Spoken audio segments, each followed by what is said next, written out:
Hey guys, welcome to the Asian Hustle Network podcast. My name is Brian. And my name is Maggie. And we interview Asian entrepreneurs around the world to amplify their voices and empower Asians to pursue their dreams and goals. We believe that each person has a message and a unique story from their entrepreneurial journey that they can share with all of us.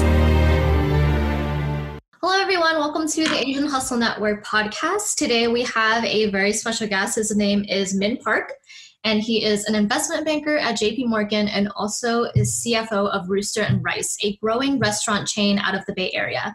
He has worked in finance for over 10 plus years, covering technology companies, and at the same time has expanded and used his finance expertise to help pivot this restaurant chain and help it survive in the evolving technology landscape and the current COVID-19 environment.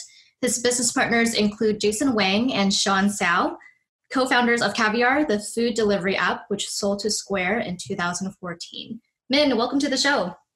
Okay, thanks, guys. Wow, Maggie, you have like a perfect podcast voice. It's amazing. Thank you. I've been practicing a lot. Yeah, man. So let's jump right into it, man. So what was your upbringing like? Like, how'd you get all these strong values that you got to create all your businesses that you're doing right now? Oh yeah, sure. I'm an only child. I've lived in the Bay Area for almost the entirety of my life. My parents, were immigrants here. My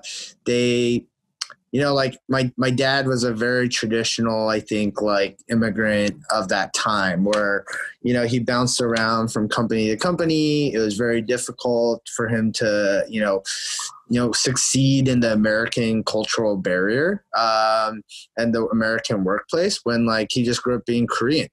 So one of the funny things, I think a stereotype for Koreans is that they have a high han, a high temper.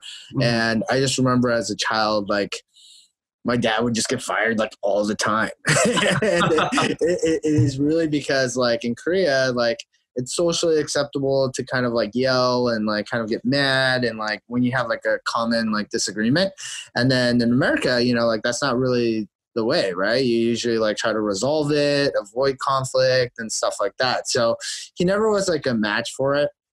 And I remember when I was 10 years old, my mom and dad had this huge fight. He cashed in the 401k, didn't tell my mom, quit his job all in the same day and bought this shack in Sunnyvale. And I grew up around there. And he bought this shack and he was like, I'm going to flip this house. And my mom was like, what do you know about flipping houses? He was an accountant and his parents owned a restaurant.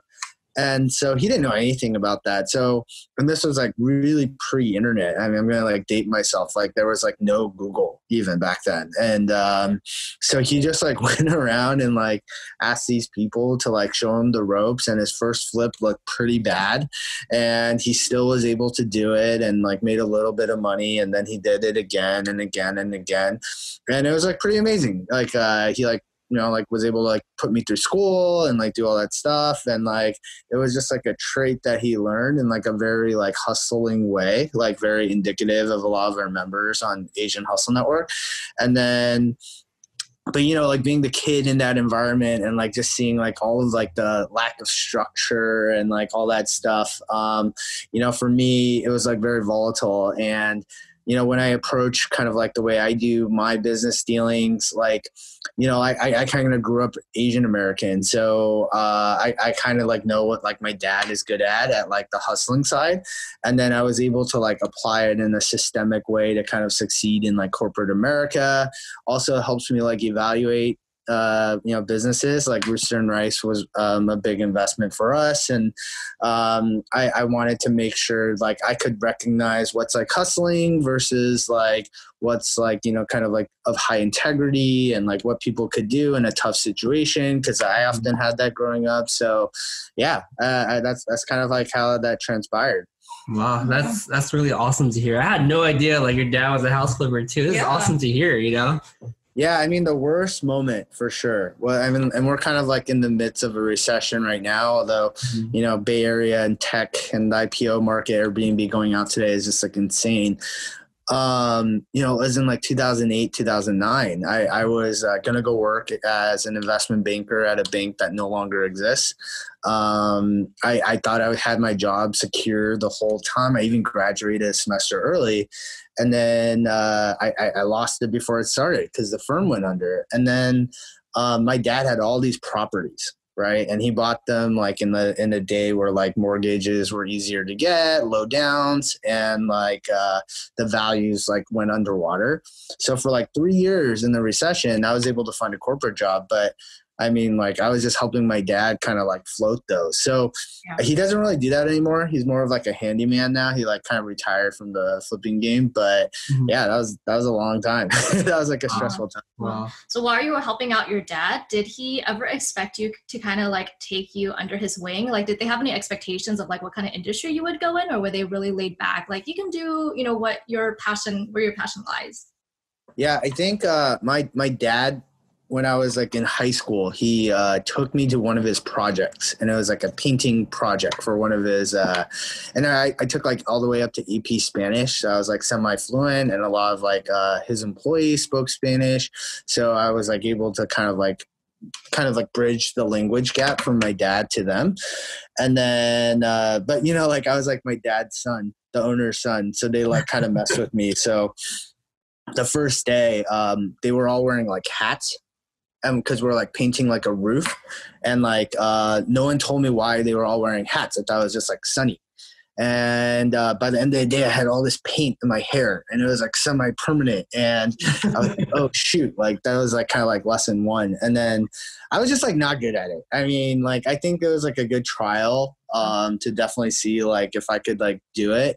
And I think my dad always like wondered like, oh, how come you're going to corporate America? Corporate America sucks. I like made pretty much all my money going an entrepreneurial route. And I'm like, like I think they're like pluses and minuses to both. And yeah, so it's funny because like we'll like look at the exact same situation, and like now that I'm older, he'll be like, yeah, all you have to do this is like you just have to like take this guy out for dinner and like make sure like he feels the referral love. And I'm like, I'm not going to do that. That's like a government person. I'm not going to do that. Like, yeah. So yeah, I think they probably had like one idea that worked for them, but like it quickly, like they kind of accepted the fact that like, like we're very different on that. Yeah. Wow. That's pretty awesome to hear, man. Yeah. I never realized you had that kind of upbringing. Yeah. Oh, yeah, for sure. Yeah. Oh, and so, yeah, I would love to know, like, how did you get started in food? You were at JPMorgan, and then now, you're the CFO of Rooster Rice. How did that all start? Yeah, sure. So it really transpired. I was working at a different bank before JPMorgan, and we were kind of like two of my friends started Caviar. I still remember their first offices, and, it was right across the office from my corporate job, and we were friends for such a long time. And, like it was pretty crazy. Right. And then they took no salary, like kind of live off of like what they killed, and like, eventually had a great exit to Square. And, but they and then when they exited, they wanted to make these investments, but they were tech guys. So, like structuring the deal and figuring out like how to make it like tax friendly and legally, like how to best like finance it with debt or equity. They needed some help with that. So I helped them with some of the food deals. We own a Bonchon in San Jose as well, and that was an M&A. So yeah, and then Rooster and Rice came up, and I love Rooster and Rice. We were kind of like contemplating doing a chicken and rice restaurant at the time. We had a couple of stores open, but we had some kind of like issues with that project. So we thought it would be best to combine. And, like for all of us, like no matter what fields we're in, they're in tech, I'm in finance, we just love restaurants. I mean, restaurants are great. Even in the pandemic, like I know like a lot of people think like definitely restaurants are like suffering, right, from like not having in-person dining, but like a lot of things, like people can't go anywhere. So they really look forward to like ordering like takeout, and that's like their very exciting moment of the week, you know, for Friday. And I think restaurants just like continue to like provide like a tangible emotion. My dad's family owned a restaurant. My wife's family owned a restaurant in Wisconsin. And, you know, like everyone remembers celebrating at restaurants, having their first date, doing all that stuff. And, you know, like, could you like help restaurants which have historically low margins like adapt to like, you know, like the changing technologies? I mean, DoorDash went public yesterday, you know, they're like over like $70 billion market cap. Obviously there's like money to be made in restaurants. So how do you like help restaurants like embrace technology and do that? And that's what like me and my business partners try to do for Rooster Rice. Wow, that is very cool to hear all about that, you know. And kind of curious too, like, what are your opinions about working with close friends and family in terms of for business? We hear a lot of mixed things in our previous podcast about not working with friends, not working with family. But here you are, like, these are close friends that you guys are doing business with. Like, how has that affected your friendship and your relationship and everything? Oh man, I mean, like with my Caviar business partners, I mean, they already have like one round of it, right? Like they have their founders in Caviar that they're like all close with and went through that experience with. So for us on like the, you know, like investments and restaurant side now, I mean, I think it's awesome. Like comparatively, like I think like a lot of people in the Asian Hustle Network and in general, like they start to kind of like realize like, you know, like corporate America is fine, but like, you know, the idea of it, right? Like back in the 70s, you just work at a company for 40 years, you get a pension, and that's fine. You can like live well. I think like you start to really see where like society has gone. And if you do that now, like you'll probably be working for like 60 years because things are just so expensive, and your middle income or middle American like corporate income just won't be enough to keep up. So you almost everyone, I'm sure, kind of goes in really excited about their first job, and then like 3 years out, they're like, how do I supplement my income? You know, like there's so much stuff on the internet. So for us, I mean, it's great. Like, yeah, the restaurant stuff, like they're you know, like valleys some days, like mountains other days.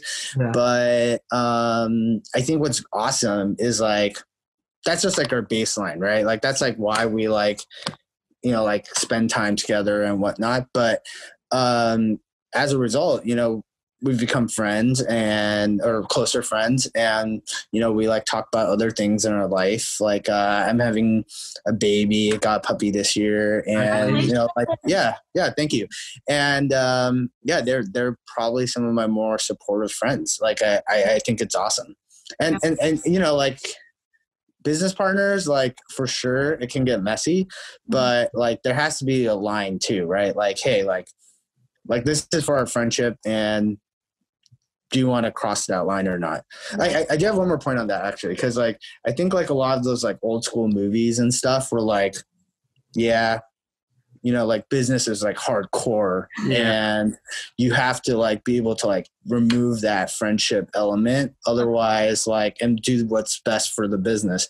I think that's super different now. I mean, like nowadays, like you just don't know where like people are going to end up. Right. And you're going to stay connected no matter what. So I just don't think you should like screw over people. So yeah, that's kind of the mentality that we have going into stuff. Yeah, that's really good to hear. Yeah, it's an ongoing debate. I feel like a lot of people, they have this bad connotation about like going into business with their friends. But, you know, if you do it right and you're really close with that friend, you can be really honest with them, you know, and that's something that is really special for two people who had just met. Let's say if you are two strangers who had just met and you're going into business and you do have that relationship with them, then that's very special. But for two friends, you know, it's something even more special. Yeah, I mean, I agree with you. I think it's a new way to do business nowadays. I can't imagine doing business if you're not my friend. Yeah. You know, there's no way I can trust you that large sum of money if I don't know you.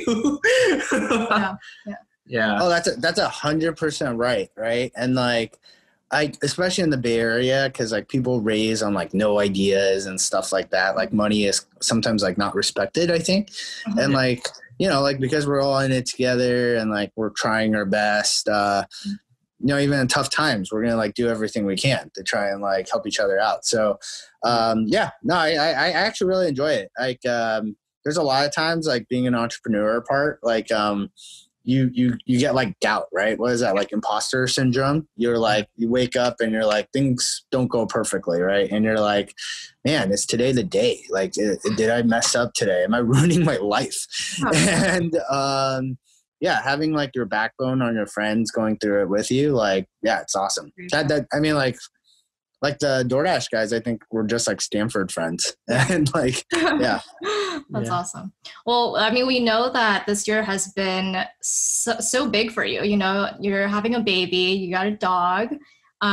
We know that you opened a few restaurants, you know, in shopping malls, Rooster Rice in a mall. And we also want to shout out the board that Min used to be a part of our AHN board as well, giving us advice on how to grow. So, you know, we really appreciate Min and all his help. Yeah, definitely appreciate it. And so my question is like, how do you determine like what is the best location to open up a restaurant?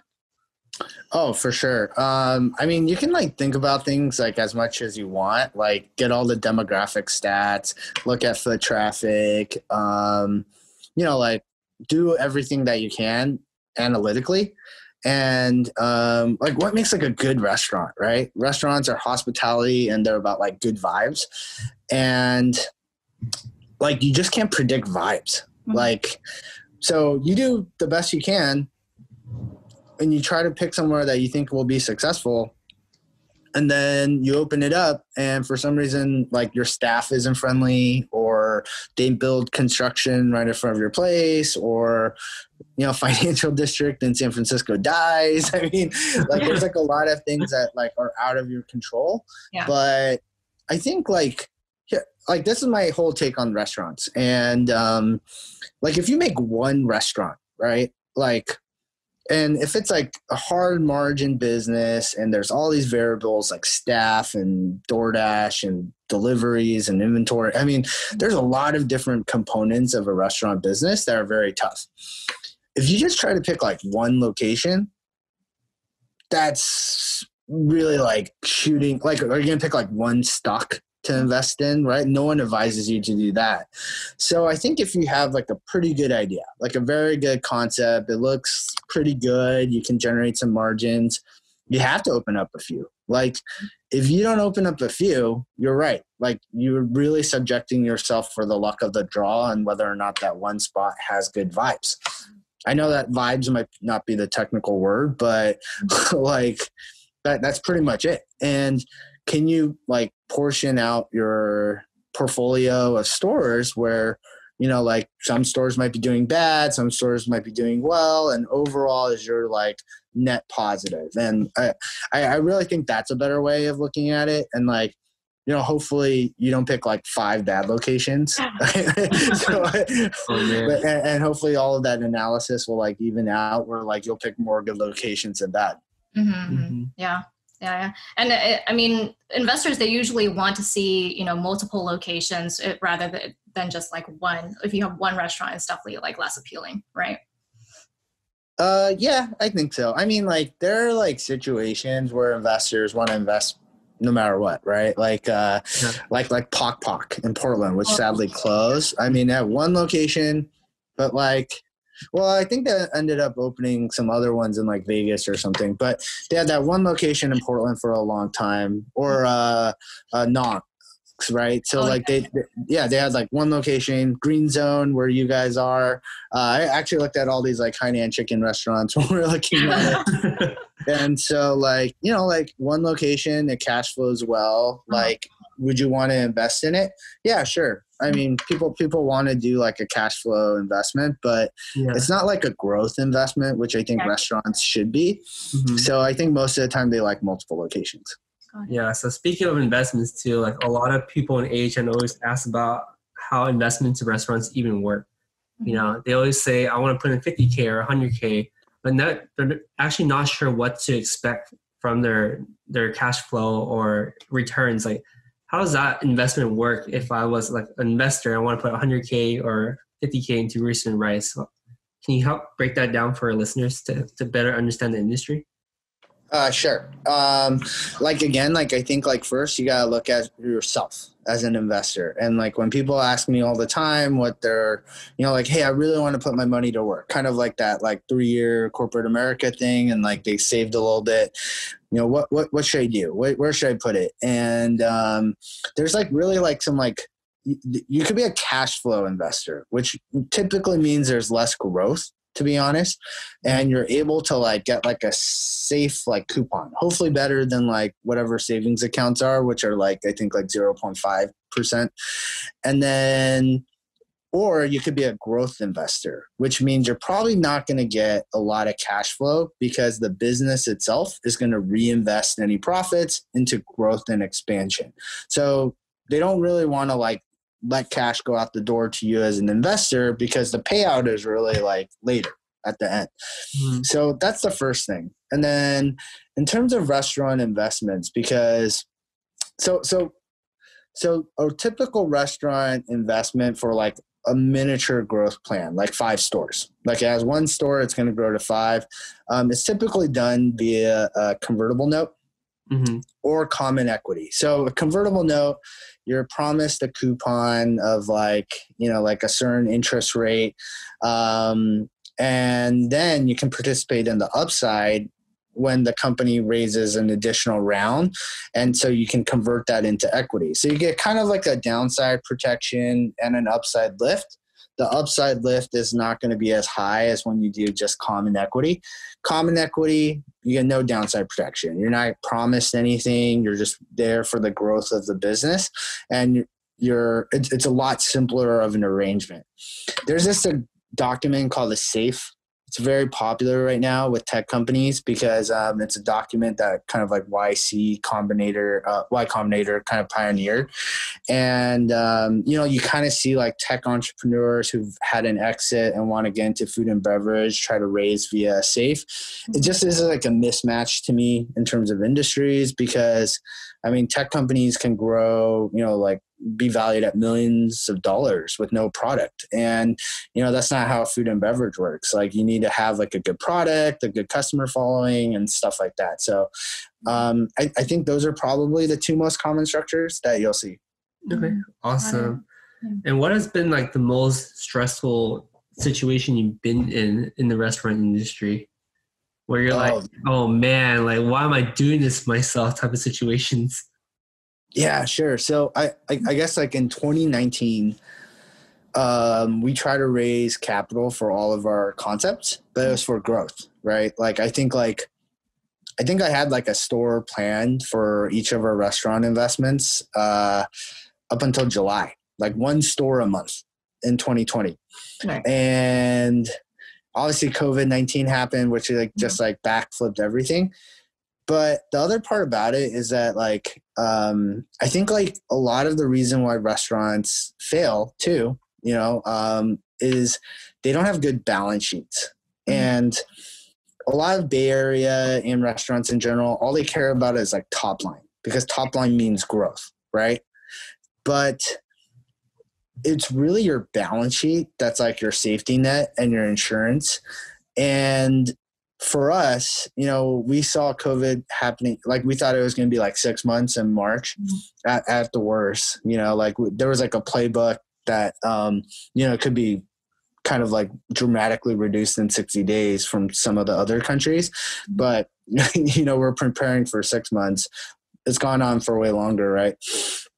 But, we try to fortify the balance sheet. Mm-hmm. So we saw COVID coming, and what happens during a recession is because the performance is less certain, there's less access to capital, right? So your debt facilities go away, your credit lines go away, your vendors shorten payment terms. And instead in March, we just made all of those as maximized as possible. So it's kind of crazy, but there were instances at some of our locations where, we took the credit line and then the next day that institution was we're not doing credit anymore for a while. And it's so sad because a lot of my restaurant friends that don't have a JPMorgan banker, kind of seeing this for them, like they were like, I'll just wait the weekend and see like kind of like where we end up with like restrictions and stuff. And they missed that window and, likely probably going to have to shut down, I'm sure. So, I mean, it was literally like that was definitely the most stressful time. Like when COVID was first happening and making sure that we could like adapt to the new world for sure. Wow. That's crazy to hear. That's insane. And how are your restaurants doing now since, the beginning of the pandemic? What were some of the things that you had to implement and pivot during that process? Yeah, for most of our places, and like I think like all of the management teams for sure think I'm the naysayer on the whole COVID thing, but and naysayer being like I've kind of always thought it was going to be like locked down for a while, and I'm probably one of the few that like thinks that like, until there's like a proven vaccine that's super safe, it's just not going to change the way consumers interact or governments like kind of like let things happen. And so like Q4 was a perfect example. Like even in the summertime, like things were like opening up and like all the management teams were like, "Man, you're so wrong. Like, like, can't you see we're already like progressing?" And for me, Q4 was always going to be the worst quarter because people get sick, right? Like I always get sick in Q4. And so like that plus COVID, like just seemed like a recipe for disaster. So for all of the stores that are open for the most part, we just did delivery and takeout. Like even when like you could do outside dining, you could do indoor dining, we just chose to like keep the same model. And the reason why, and like we probably left like dollars on the table for sure. But the reason why is like, it's so disruptive to like train people, hire people, fire people if you have to shut down. And like, we wanted to create like a culture to like be super stable. Like, hey, like you're working for us. I know crazy stuff is happening in food and beverage right now, but this is going to be our baseline and we're just going to be there no matter what. So for us, California shut down again, like 2 weeks ago. We made no changes, like 0 changes. And like, I feel really bad again for like a lot of my restaurant friends, cause they were like just like buying all the equipment, the heaters for winter and training all their staff and bought all the food spoils. Right. And they were going to open like the next week and they couldn't open at all. So all of that working capital just goes to like poof. And so, yeah. It's a very tough like time frame for everyone, but we just kind of like take like a very constant view on everything, and that's served us well so far. Well, that's really good to hear that you've been pivoting pretty well, especially during these tough times, because we started a second Facebook group called Asian Foodie Network because we see so many restaurant owners posting inside AHN that they're worried. Glad you're doing really well, but we kind of want to switch back to conversation a bit to talk more about yourself. Like, out of curiosity, man, how do you manage everything? Like, you still work, you still have your job, and yet you're doing all these investments. It always seems like you're always in a meeting somehow or somewhere. Like, how do you manage everything mentally? And your time? What is your time management skills like? Yeah, we know you're a super busy guy, and you have a dog too. All these new things coming in. You have a kid coming. How do you manage all of that? Yeah, I mean, like 10 years ago, I was probably like, I probably had like too much time. Like I was just like hanging out with my friends, and like we were like going out and doing very 25-year-old like things. And I kind of like made this pivot like 5 years ago. I remember I was like in New York with one of my friends, and I was like, hey, I'm just gonna like try to go for it. And this is the thing that's like really important for me. Like what was that? That was 5 years in banking, and like banking is a very tough life. Like there's like a lot of TV shows about it that are like, whoa, like it's a tough grind. So, I looked at it and I was like, wow, I really need to like kind of like do something to kind of like separate from the grind. And for me, it's super worth it for me to work on like Rooster and Rice and working with my business partners on stuff, because it's like kind of like a good pivot away. It's like a mental break from the grinding part. And then secondly, I think a lot of people could do it.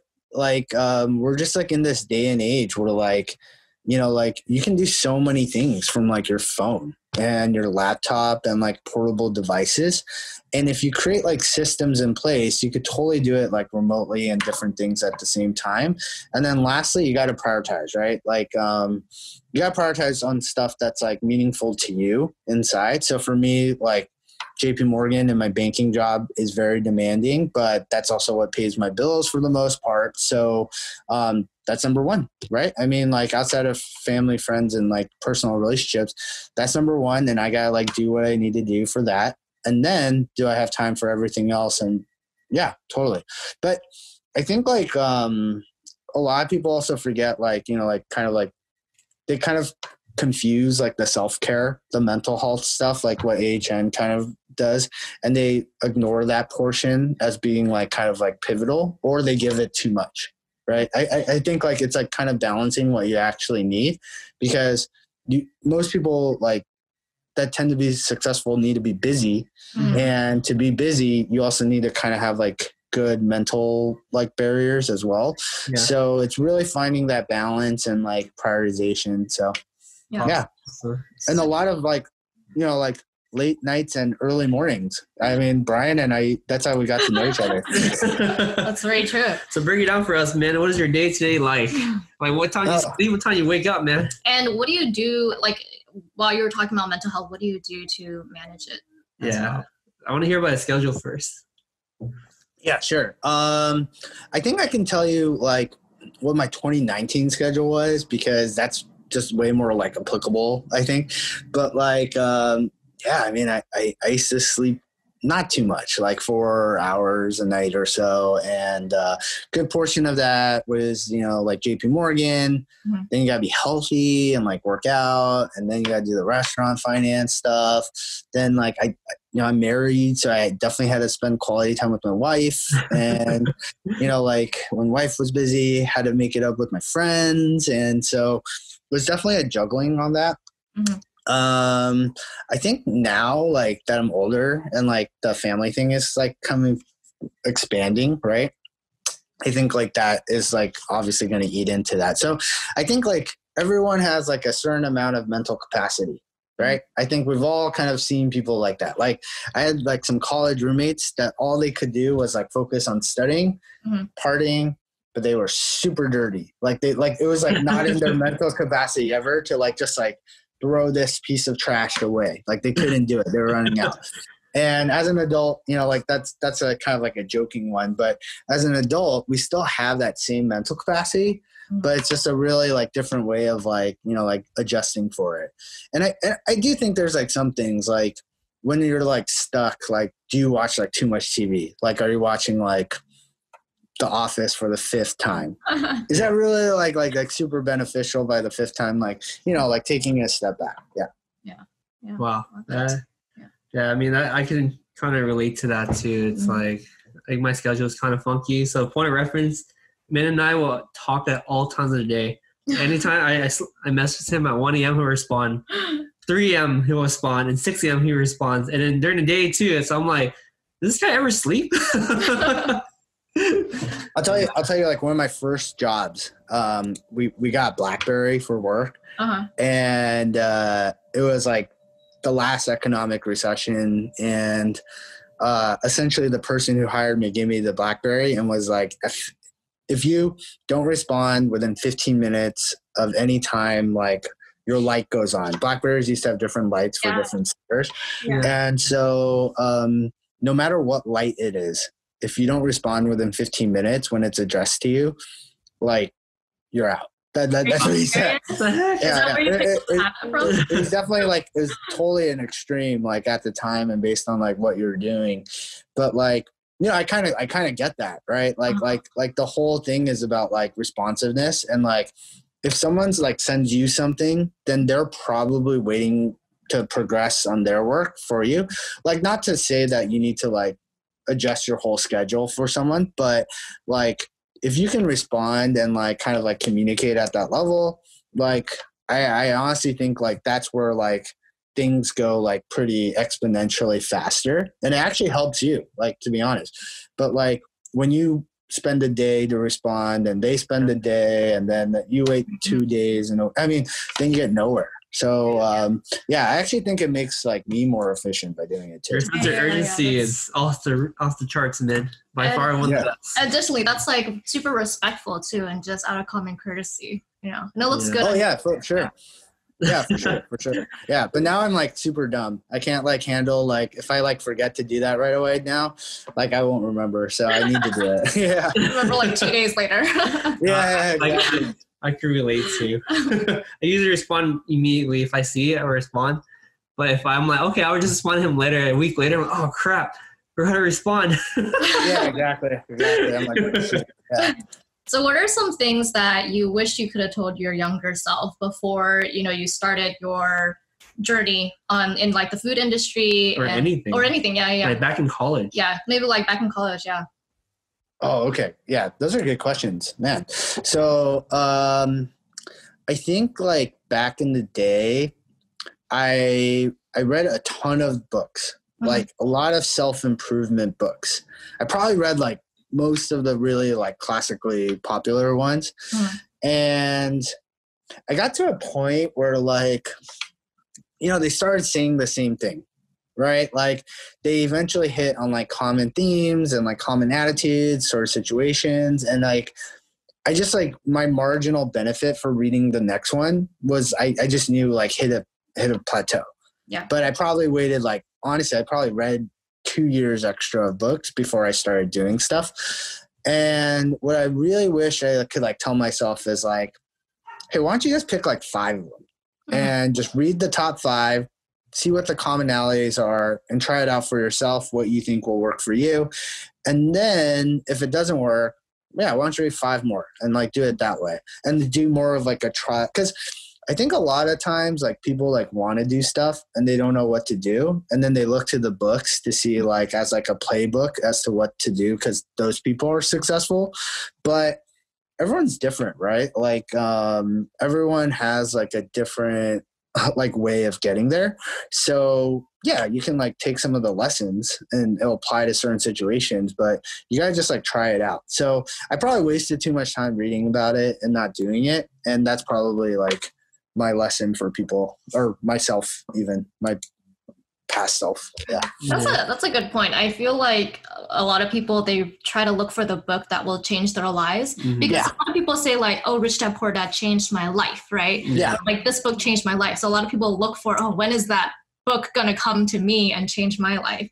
But you have to really apply what you read in each and every single one of those books. Yeah. That's right.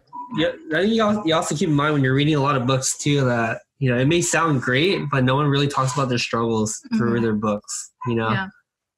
So yeah, I mean, like that's totally true, but also like Warren Buffett, right? Like everyone reads like Intelligent Investor, the Buffett biography and all that. And like, they're just like, all I have to do is read Buffett's 13F and I'm just going to copy his investments a quarter later.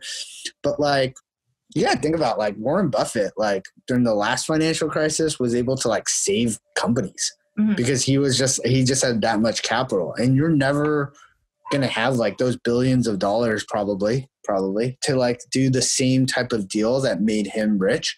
But like, is it like his mentality, right? Like, I think like a lot of people even look, oh, he eats like a steak like every week and like he drives like a pretty like old car and those things aren't important. I'm going to apply it. What if those stuff makes you happy? You know, like what if you want to buy, like drive a Tesla, you know, and like because you have the Tesla, that motivates you. So I think they're like good things to know. Like that's how people think and like that will help you later on. But like you just got to do like what kind of works for you. Yeah. Yeah. So what are your goals for 2021? Oh, man, that's a good question. I feel like I spent so much of my time in 2020 trying to figure out what 2020 was going to be like. I haven't really thought about 2021. I think I'm just going to, you know, like try to have the kid and like transition into that. I'm thinking about like kind of like changing my lifestyle. I already kind of like started doing that to incorporate like a little bit more health and longevity. It's funny too. The kid thing is like completely a game changer because so like I just thought I could like always like work and like like work and be tired, and I don't care because I like the adrenaline from it and stuff. And then when you have like about to have the kid, I'm like, oh man, I just need to like be healthy and be around for the kid, because like that's like all he wants from me, right? It's gonna be a boy, and so like all he wants is for me to like be there as long as possible. So like that kind of like shifted my priorities to like kind of like think about stuff that way a little bit more. So that's probably it. And then make sure kind of like all the businesses like kind of hum along. Yeah. I mean, I think 2021 will be like pretty exciting. How about you guys? Yeah, same. We have a lot of big plans rolling out for 2021. Yeah. I mean, a lot of it is international plans because we think the United States is still going to be very much in COVID in 2021. And if we do in-person events, it's going to have to be outside of the U.S. Yeah. So same thing, man. I'll keep you accountable to your fitness goals. We'll work out pretty often. Just let me know whenever you're free. Yeah, sure. I finally did the like third COVID thing besides baby and puppy, and I got a Peloton. So we'll be able to connect or something. So. That's awesome. So what is that one advice that you can give to an aspiring entrepreneur, man? Yeah. I mean, like, been in AHN for, like since the beginning. And one thing I like really love about AHN is just like, there's a lot of people willing to like help you. And, but how do you find those people? And I think like, having something like an AHN now where if someone wanted to like start something and, like tell the community or find someone like, like there's like a pretty hyper-focused community of Asian entrepreneurs that want to help other Asian entrepreneurs in this Facebook group. So that's what I think, like I would definitely start with that. Secondly, it's, like just to try it out. I mean, like you gotta like do something that's risk-based for you where you're maybe not betting the whole farm on the first go, but like try some stuff, figure some stuff out.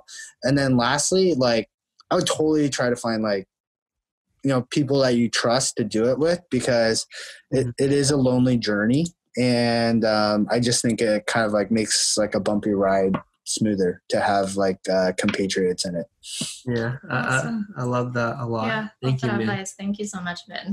So where can our listeners learn more about you? And do you have any last remarks?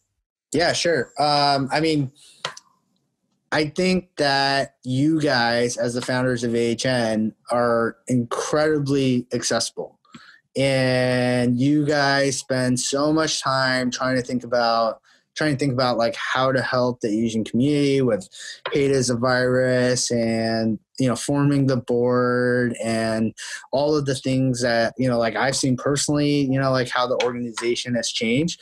So I think that, you guys being so accessible right now, you guys are probably going to hate me for this, like try to like kind of like access you guys, and like get to know you guys. I think you guys do like a fantastic job at like connecting people too. Like I'm selling my Emerville condo, and Brian, being in the real estate industry was like one of the first people I reached out to who we could recommend. And that's kind of like the beauty of AHN is like just like helping each other out and connecting. And I really think members should start to kind of take advantage before it gets too big, and they have to go to like Brian 2.0 and Maggie 3.0. Thanks, Min. Now we're going to have the members expect that 15-minute time frame to respond back. Yeah, exactly. We're going to have a secretary now. They'll hold you to it. Awesome. Well, thank you so much, Min. Where can our listeners find out more about you online? How can they reach out to you? I'm actually like pretty private. I think it's like the nature of being in banking is like you're like in a shroud of secrecy. But they can just like add me on Facebook, and like if they send me a Facebook message, I'm probably gonna respond to them within 15 minutes too. So yeah, no worries. Okay, awesome. Well, thank you so much, man. It was awesome hearing your story. Yeah, thank you, man. Appreciate you. All right, take care, guys. Miss you guys. Bye. Bye. Hey guys, we hope you enjoyed this episode. Please subscribe to the show. We would like to get to the top 10 on iTunes, so be sure to leave us a 5-star review. We release an episode every single Wednesday, so stay tuned. Thank you guys so much.